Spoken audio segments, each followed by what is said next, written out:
the police car turned on its sirens behind me. I looked down the dark forest road, seeing nobody. At 2 a.m. in this backwoods town, everyone had already gone to bed.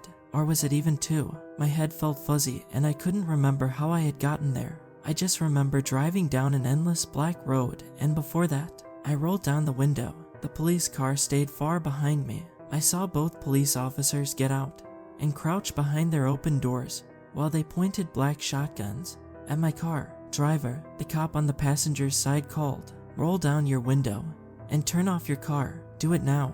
I already had the key turned to the accessory position rather than in ignition mode, but I quickly rolled the driver's window down and plucked the keys out. My heart hammered in my chest, and my mouth felt like sandpaper. I looked around worriedly, wondering what had caused all of this. I hadn't killed or robbed anyone that I could remember, yet they acted like they had just caught Ted Bundy himself in a VW bug with a kit containing a ski mask, handcuffs, a fake cast, and a box of ammo nitrates. "Driver," the policeman droned, "throw your keys out of the window. Do it now." I threw the keys out the window. "Driver, open the door and put your hands out of the car. Get out slowly. Do it now." Very slowly, I moved out of the car with my hands up.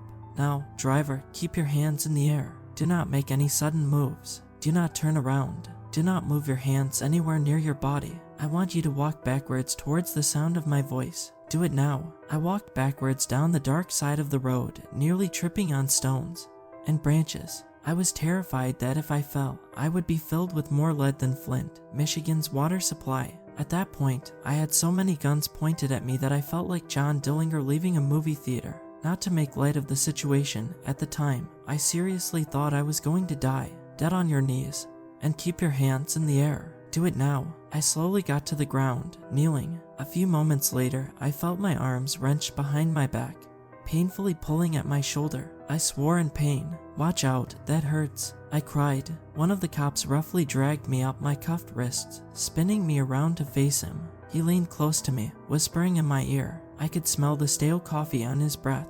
"You sicko, you are a real piece of garbage, you know that. What you did makes me want to throw up. The guys in prison hate people like you, and I'll be glad to hear that you're dead too, soon enough.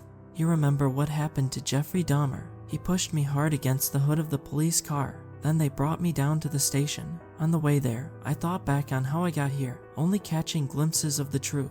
I waited in the small concrete room, looking at the whitewashed brick walls, wondering what came next. A minute later, 2 detectives walked into the room. The man in the lead looked like a human walrus. He had small, watery eyes, a large bristling mustache over his thin lips, and a massive barrel chest with a gut that pushed against the buttons of his police shirt. The buttons looked like they would fly off at any moment from the tension, yet miraculously, they stayed put. "Hey, Gabriel," the large man said, pulling a chair out from the table and sitting down with a heaving sigh. "My name is Detective Carmichael. This is Detective Minervini."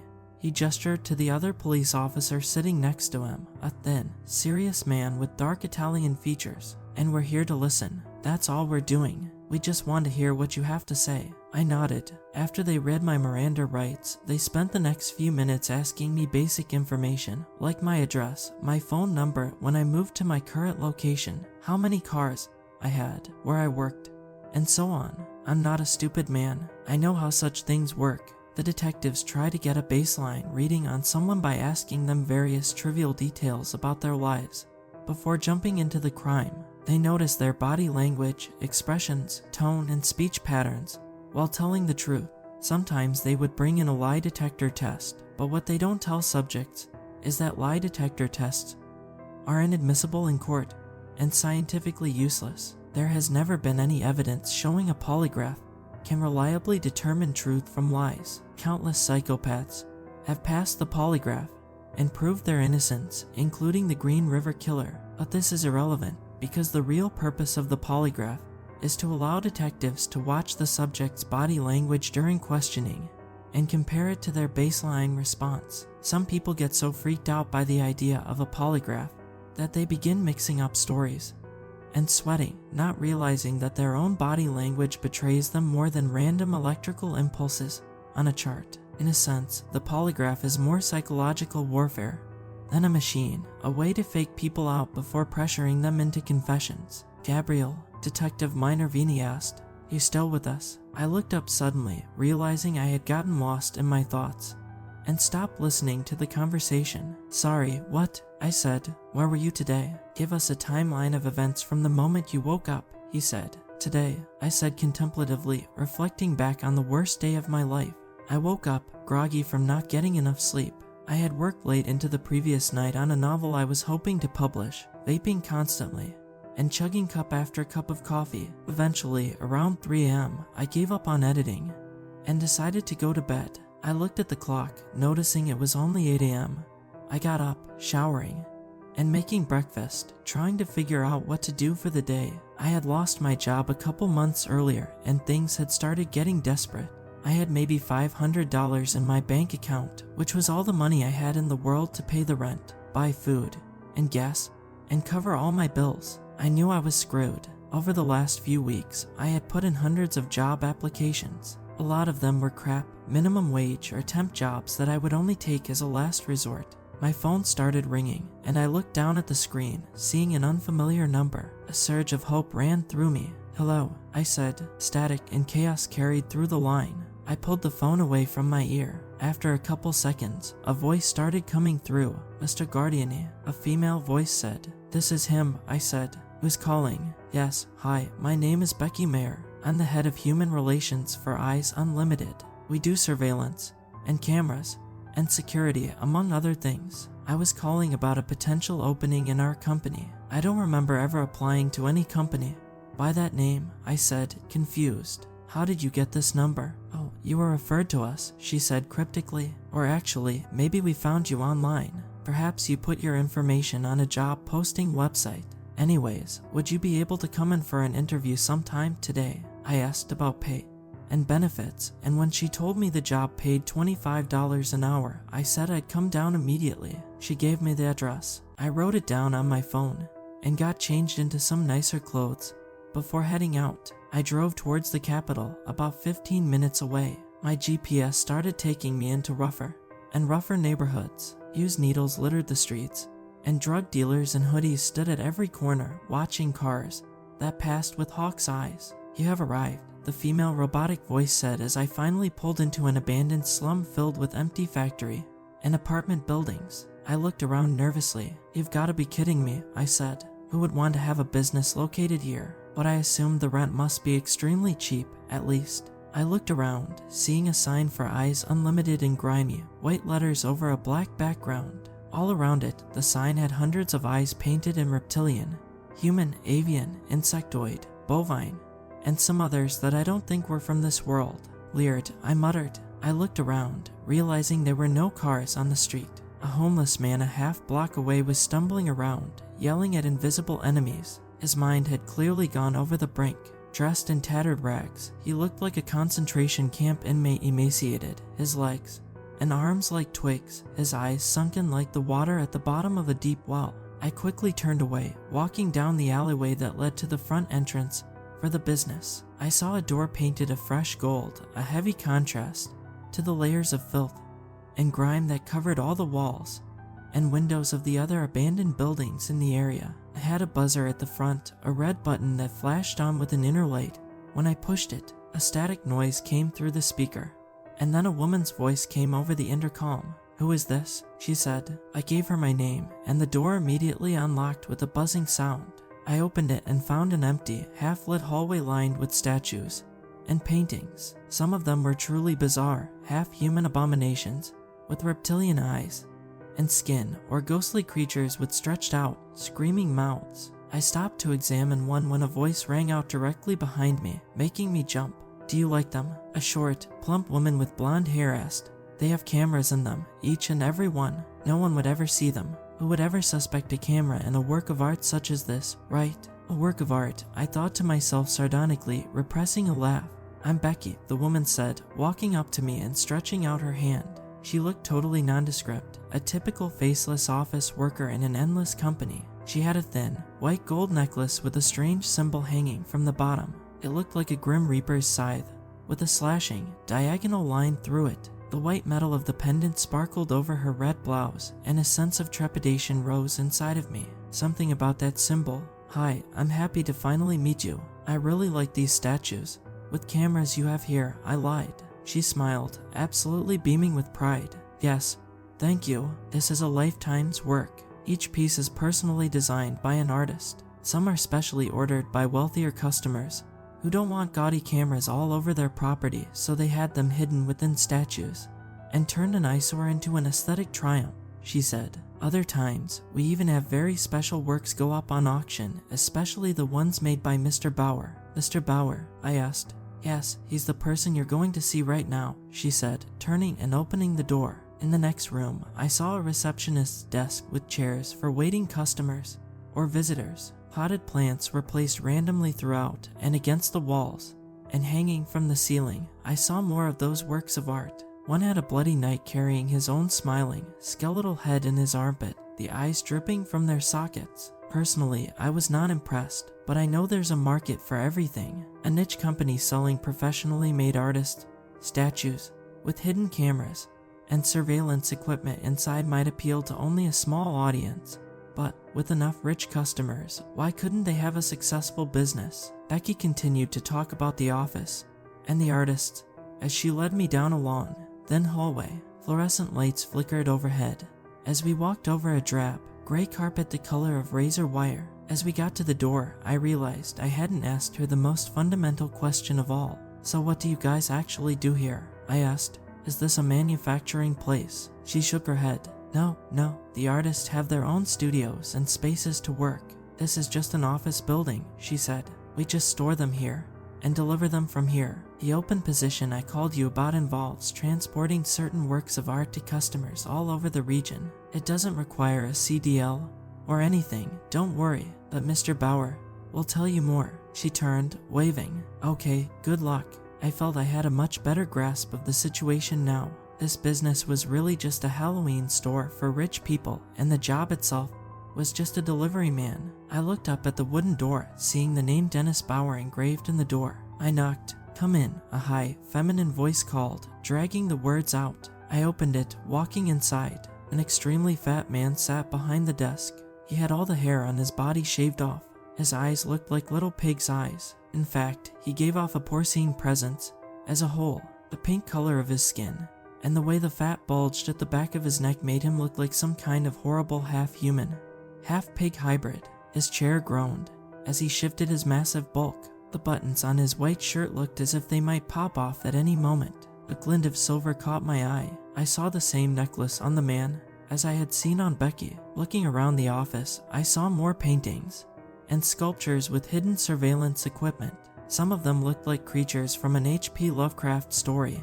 Humanoid beings with green tentacles and large, intelligent eyes. Others looked like something from a ketamine nightmare, like the painting with prancing green aliens skinning people alive and wearing their faces as masks as they laughed and danced. You like what you see? Huh? Dennis Bauer said in a high, girlish voice, a slight lisp coming out as he spoke. I did them all myself. Yes, they're very, unique, I said, giving him a fake smile. I've certainly never seen anything like it. Well, that's the best compliment of all, he said, opening a can of Coke and chugging the whole thing in one gulp. He threw the empty can in the garbage and turned to me. So the job's yours if you want it. I already saw your resume. You can start now. Interested? This sudden shift caught me off guard, and I stuttered for a moment, thinking, oh yeah, I mean, okay, I guess, I said. Like right now? Yes. Do you have a car? He asked. I nodded. Good. We'll reimburse you for any miles you drive. Gas plus wear and tear on the vehicle. That's in addition to the $25 an hour and full benefits. After 3 months, you become eligible for a raise, too, assuming your work is professional. I nodded quickly. I felt lightheaded and sweaty. I'll work as many hours as you need, I said quickly. I could really use the money. He smiled, nodding, showing off his small, white teeth. He licked his small, greasy lips, swiveling his head and peering around the office. Finally, he found what he sought and pointed at a large sculpture on a table. It had a snarling half-human, half-dog on a marble foundation. The creature was gnawing on a human arm, still wearing its denim sleeve. Dennis Bauer said something, but I didn't understand. What was that? I asked. Dogman, he said again simply. I nodded, waiting for more. That's what that is. This guy loves dogman crap. Anyways, this is the address. He wrote something down on a piece of paper in a looping cursive script, ripping it in half and handing it to me. As he said goodbye, I grabbed the sculpture and started heading back out towards the decaying slum outside. I had about an hour's ride each way. After putting on Audible, I pulled off, seeing the homeless man down the street still screaming at imaginary enemies. It looked like a methamphetamine overdose, or possibly a psychotic break. Either way, I wasn't getting involved. Driving from the business to the address felt almost like watching a documentary on the extremes of wealth in the USA. I started at slums filled with garbage and abandoned buildings and ended up in a rich area filled with mansions and pristine, dark forests. As I pulled onto the street Dennis Bauer had written down, Angel Trace Road, I marveled at just how massive and ornate some of these houses were. Most towered at least 4 or 5 stories overhead with swimming pools and mazes and statues in the yards. I saw a couple riding their own personal horses down the side of the road, and I could almost smell the money pouring off them. Every house also had a gate and an intercom, and most also had security guards at the front. I went slow, seeing the security guards watching my car with squinted, suspicious eyes. Finally, I pulled up at 77 Angel Trace Road. I saw a castle looming overhead with turrets that reached 10 or 11 stories high. A security guard immediately got out of the booth and knocked on my window. I rolled it down and told him my name and business. He kept his hand near the holstered pistol at his side the entire time. Sighing, he went back into the guardhouse, and a moment later, the gate started rolling slowly to the side. I got out of the car, holding the heavy statue under one arm. I walked up the wide, marble steps towards the front door. I was about to knock when I saw a note in spiky, nearly illegible handwriting taped to the mahogany door. I pulled it off, squinting. Please come in. We will be with you in a moment. I read it, an eerie feeling coming over me. I looked back down the private road, seeing the security guard staring at me intently through the glass window of his booth. I turned and opened the door, deciding I would just go inside and wait like the note said. A rancid smell hit me as I entered the castle. It smelled like a rodent had died in the vents and began to decompose. I wondered how people with so much money could live with that fetid odor, even for a single day. I tried to breathe through my mouth, wondering how long this would take. I walked around the entrance hall, admiring the massive Persian carpets covering the floor, and the statues and paintings covering the walls. I was staring at an old painting of sailors on a heaving ship at sea when I heard a creaking floorboard behind me. I jumped. "Oh, you scared me," I said, turning and then freezing in my tracks. 3 people stood there, wearing black jumpsuits and medieval plague doctor masks. All of them had long, gleaming knives in their gloved hands, silver pendants with Grim Reaper's sides, and a slashing, diagonal line hung from each of their necks. For a long moment, no one said anything. I put my hands up, but they made no move towards me. "You can have my wallet, or whatever you want," I said. "Just take it." I took my wallet out with barely $10 in the fold and threw it towards them. They didn't react, still standing like mannequins, their eerie masks giving them the look of psychotic, nightmarish birds. I tried to think fast. They blocked the front entrance, but there had to be countless doors on a place this size. I needed to get out and get help from the security guard. A 3-masked figures slowly angled their heads to the right in unison, as if I had said something interesting. I looked around, seeing a heavy wooden chair tucked into a desk a couple feet behind me. With a rush of adrenaline, I grabbed the chair and threw it at them. Without looking back, I sprinted away, going deeper into the house, hoping to find another exit on the sides or back before they caught up with me. I could only imagine the sensation of the knives going in, slicing through the skin as effortlessly as a diver through the water's surface. I ran through a pair of swinging doors into a huge, dirty kitchen with multiple ovens and countless counters and sinks. As I took in the scene, I realized the kitchen was worse than just dirty. It had evidence of atrocities and cannibalism on every surface and utensil. A human head stared at me from the counter, its eyes half closed. The tip of its tongue stuck out through blue, stiff lips. Worst of all, someone had cut the top of the skull off,